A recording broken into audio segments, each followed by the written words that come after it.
जय श्री महाकाल। आदेश। कई लोगों के साथ कई घटनाएं घटित हुई, लेकिन उनकी सत्यता का आकलन प्रत्यक्षदर्शी के विवेक पर निर्भर करता है।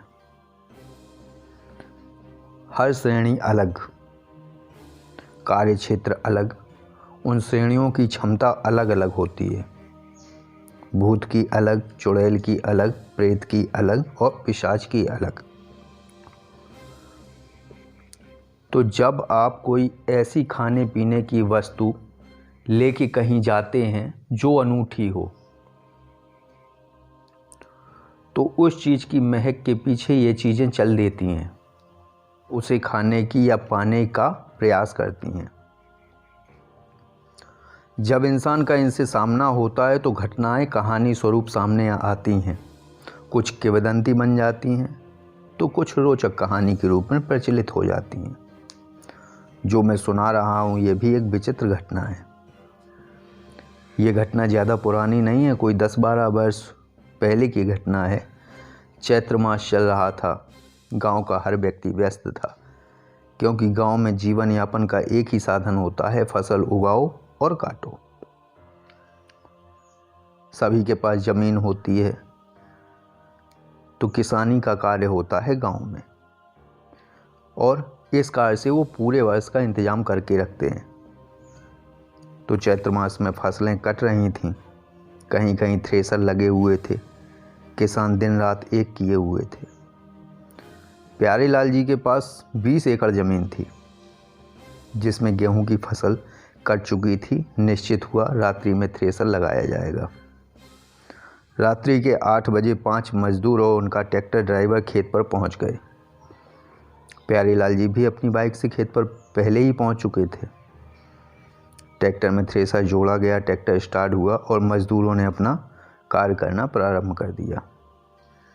गेहूं की बालियों के बंडल उठा कर थ्रेसर में डालने लगे। ड्राइवर गुड्डू खड़ा खड़ा देख रहा था, साथ में ट्रैक्टर की चाल पर नज़र रखे हुए था कि शाफ्ट की घूमने की गति सही है या नहीं है। तभी प्यारे लाल जी ने उसे आवाज़ दी, गुड्डू। गुड्डू ने उनकी तरफ देखा और उनकी तरफ बढ़ गया, क्योंकि थ्रेसर और ट्रैक्टर का इतना शोर होता है कि वहीं से वार्तालाप करना उसे संभव नहीं था। नहीं तो वहीं से पूछ लेता, बताइए। तो जब वो नज़दीक पहुंचा, जी मालिक बताइए। तो प्यारे लाल जी ने उसे पैसे दिए, लो ये पैसे, और होटल से सभी के लिए रोटी और चिकन पैक करा के लाओ, और साथ में देसी के 30 क्वार्टर भी ले आना, क्योंकि ये मज़दूर थक जाएंगे तो वो उस समय मांग करेंगे, तो पहले से रखो देसी शराब के। गुड्डू ने संक्षिप्त उत्तर दिया, जी। गुड्डू जाने लगा। तभी प्यारे लाल जी ने और पीछे से आवाज़ दी, अरे रुको, मेरी बाइक लिए जाना, जल्दी हो जाएगा, चाबी बाइक में ही लगी हुई है। गुड्डू ने हामी में गर्दन हिलाई और गुड्डू ने वो बाइक स्टार्ट की और चला गया। प्यारे लाल जी अपना कार्य देखने लगे। खेत गांव से 1 किलोमीटर दूर था, तो गांव की लाइटें साफ चमक रही थीं। वहां से जहां ट्रैक्टर खड़ा हुआ था, प्यारे लाल जी थे जहां पे, वहीं से गांव की लाइटें साफ देखी जा सकती थीं। तभी उन्होंने अपना मोबाइल निकाला, एक नंबर मिलाया, रिंग जा रही थी, तो ये गुड्डू का नंबर लगाया। उन्होंने गुड्डू से बोला कि जब तुम वापस आओ तो मेरे दरवाजे पे बाइक खड़ी करके आना और वहाँ से पैदल आ जाना। जब तुम सारा सामान ले आओ मार्केट से, तो मेरे दरवाजे पे गाड़ी खड़ी करके वहाँ से पैदल आ जाना। मैं यहाँ से तुम्हारे साथ ट्रैक्टर से ही चलूँगा। और फ़ोन कट कर दिया गुड्डू को बोल के। गुड्डू ने सारा सामान लिया और बाइक, जब वो लौट के आया सामान लेके, तो बाइक प्यारे लाल जी के दरवाजे पे खड़ी कर दी। अपना सामान उठाया जो एक बड़ी थैली में रखा हुआ था, और खेतों की तरफ चल दिया। अभी वो गांव से 400-500 मीटर ही निकला था कि 2 बच्चे 5-6 साल के कूड़े के ढेर पर खेल रहे थे। इतनी रात्रि में 10 बज चुके थे। हालांकि गुड्डू को ट्रैक्टर और उसकी रोशनी में प्यारे लाल जी, मजदूर सभी दिख रहे थे, क्योंकि 500-600 मीटर दूरी थी वहाँ से, और रात्रि थी। वो जगह कुख्यात थी, लेकिन उसे डर नहीं लग रहा था गुड्डू को। वो रुका, उसने उन बच्चों को टोका क्यों इतनी रात को 10 बज चुके हैं, यहाँ क्या कर रहे हो, जाओ अपने अपने घर। इतना कह के वो आगे बढ़ गया, लेकिन कुछ कदम चलने के बाद उसने पलट के देखा कि वो गए कि नहीं, तो बच्चे वहीं बैठे थे और उसी की तरफ देख रहे थे और मुस्कुरा रहे थे। गुड्डू ने फिर पलट के उनसे कहा, तुम लोगों को समझ नहीं आया, रात हो गई है, जाओ अपने अपने घर, इस कूड़े में सांप बिच्छू होंगे, काट लेंगे। दोनों बच्चे उठे, उसकी तरफ आए और बोले, अंकल ये मुझे दो ना। उस बच्चे ने उस थैली की तरफ इशारा किया। गुड्डू ने संयमित उत्तर दिया, ये तुम्हारे मतलब की चीज़ नहीं है।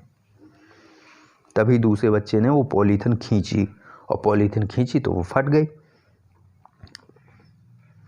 सारे पैकेट सब्जी के अलग थे, रोटी के अलग थे, सलाद के अलग थे, सारी नीचे गिर गए, क्वार्टर भी इधर उधर लुढ़कते चले गए। अब गुड्डू का गुस्सा 7वें आसमान पे था। उसने एक बच्चे को उठाया जिसने वो पॉलीथिन फाड़ी थी, उठाया कि ज़मीन पे पटक दे, लेकिन वो भौचक्का हो गया, विस्मृत हो गया, क्योंकि अपने सर से ऊपर उसने उठाया उस बच्चे को, मगर उसके पैर ज़मीन में रखे हुए थे। गुड्डू को उस कुख्यात जगह के सारे वाक़े एक क्षण में याद आ गए। रूह कांप गई, गिक्की बन गई उसकी। उसने गला फाड़ के प्यारे लाल जी को आवाज़ तो लगाई, लेकिन ट्रैक्टर और थ्रेसर की आवाज़ में उसकी आवाज़ वहाँ तक नहीं पहुँची। फिर क्या, गुड्डू की वो पिलाई हुई जो जीवन में शायद ही कभी हुई हो। गुड्डू की चीखें वहाँ गूंज रही थीं, ना कोई सुनने वाला था, ना ही कोई बचाने वाला। बस 2 प्रेत थे जो गुड्डू की मन से कुटाई कर रहे थे। गुड्डू को घसीट घसीट के अधमरा कर दिया दोनों ने। गुड्डू बेहोश हो गया। जब 1-1.5 घंटा हो गया तो प्यारे लाल जी ने फ़ोन लगाया, फ़ोन रिसीव नहीं हुआ गुड्डू का, तो उन्होंने घर कॉल की, तो घर वालों ने बताया बाइक तो बाहर खड़ी हुई है। तो प्यारे लाल जी पैदल ही चल दिए अपनी घर की तरफ। रास्ते में गुड्डू अधमरी हालत में एक खेत में पड़े थे। 4-5 क्वार्टर सील बंद, ढक्कन लगे हुए, लेकिन खाली थे। उनकी शराब गायब थी। बाकी 25 भरे हुए इन्हें मिल गए। पानी डाला गया गुड्डू के ऊपर, उसे होश में लाया गया। तब उसने अपनी आप बीती बताई। कुछ ने यकीन किया, कुछ ने हंसी उड़ाई। ये लोगों की अपनी सोच है, वो क्या सोचता है। लेकिन फिर गुड्डू उस रास्ते कभी नहीं गया, ना ही उस इलाके में गया। ये वाकया केवल गुड्डू के साथ नहीं, कई लोगों के साथ घटित हुआ था उस जगह पे। बस कुटाई के कारण और तरीके बदल गए थे। तो ये प्रेतों का कार्य था, क्योंकि वो इलाका पहले लगभग 40-50 वर्ष पहले शमशान था, लेकिन उस जगह लोगों ने मकान खड़े कर लिए, कब्जा कर लिया, तो वहाँ पहले से ही प्रेत और भूत प्रेतों का साया घूमता था। कई लोगों ने देखा, तो वो जगह वैसे ही कुख्यात थी। लेकिन जब रोज़ की आदत बन जाए तो आदमी उन चीज़ों को नज़रअंदाज करने लगता है, कुछ मजबूरी बस और कुछ लापरवाही में। धीरे धीरे वो शांत हो रही थी चीज़ें, लेकिन गुड्डू इसलिए फंस गया क्योंकि वो शराब भी लिए था, मांस भी लिए था, सारा अनूठा था। तो इन प्रेतों ने उसे प्राप्त करने की कोशिश की और गुड्डू की ठुकाई हुई। जय श्री महाकाल। आदेश।